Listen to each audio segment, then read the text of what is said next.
The man, the myth, the legend, Elvis, the king of rock and roll, is the first biopic of the icon, which is quite surprising when you look at the impact he's had on music. They even made a movie about the Motley Crue before Elvis was even a consideration. We've seen many biopics about singers in the past few years, and many have reached a significant level of popularity, but I felt that they haven't really explored the musician in a deep way that really shows who they were as people and how they lived. Musicians often live a life that many of us will never be able to understand. They dive into a world of debauchery which often takes quite a dark turn in their lives. Now, something like Bohemian Rhapsody only scratched the surface of Freddie Mercury's private life, and the rest was all just glittered and sprinkled by adding in popular Queen songs every now and again. If it's not obvious enough, I clearly wasn't a fan of the film. So would Elvis follow in the steps of Bohemian Rhapsody and just gloss over the events with a fun and carefree attitude based on vibes? Or would it be a genuine character study of a man we really know nothing about? Well, I wasn't too sure if this movie would manage to portray a grounded version of Elvis as opposed to the celebrity persona that we all know him as. And that is because it was being directed by a very flashy and stylistic director. Baz Luhrmann is best known for directing the insanely colourful and highly energetic movies such as Moulin Rouge and Romeo and Juliet, the one with guns. Fools, you know not what you do!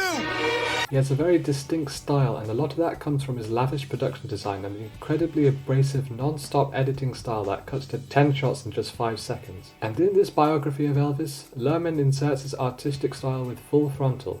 He invites you into a world of beaming lights, colourful costumes, soulful music, all twisted and entangled in a swirling roller coaster of the chaotic circus that is Elvis Presley's life. But how much do we really get to know about the king of rock and roll? Does this story show us a different side to him that we don't know, or is it just another mediocre take on a famous musician? Well, my stance on the movie is no different to Bohemian Rhapsody. Did I mention I don't like that movie? I was quite disappointed with this version. I felt as though they covered the bare minimum of Elvis, as they casually rode and jumped from one event to the next with no real depth, and before you know it we're already at puffed up Elvis in the 70s. The story follows a relationship between Elvis Presley and his manipulative manager, Colonel Tom Parker. They start off by introducing the Colonel as an unreliable narrator, which was a creative and cruel way of telling the story, but it had little impact on the ending, but it didn't really cover the Colonel as a human being. He was viewed as an alien, which ironically is what Elvis calls him in the movie. There are glimpses here and there that show you the darker side of Elvis's life, particularly with the relationship with his mother, his wife, and the Colonel. We know what type of person the Colonel is. He is a scheming and selfish person trying to make his way in America by any means necessary. But I didn't like that they just wrote him to be the villain. It made his narration completely pointless, and they just stopped using his voiceover towards the end of the movie.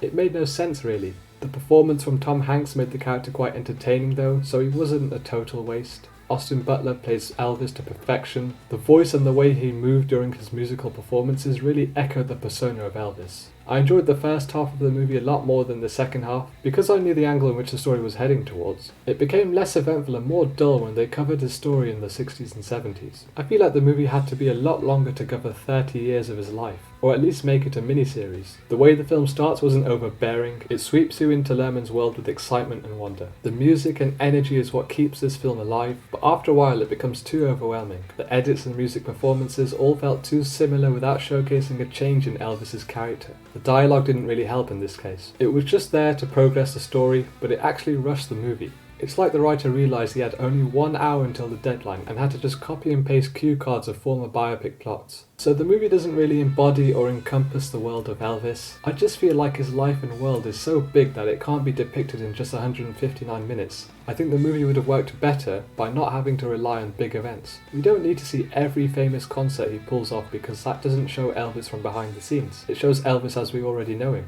All in all, the film is a fine watch if it ever comes up on TV. I struggle to remember most of what happened in the latter half of the movie. There were a few moments that I felt emotional when they explored the tragic side of Elvis's life, but this is done in a very cheap way that felt very manipulative.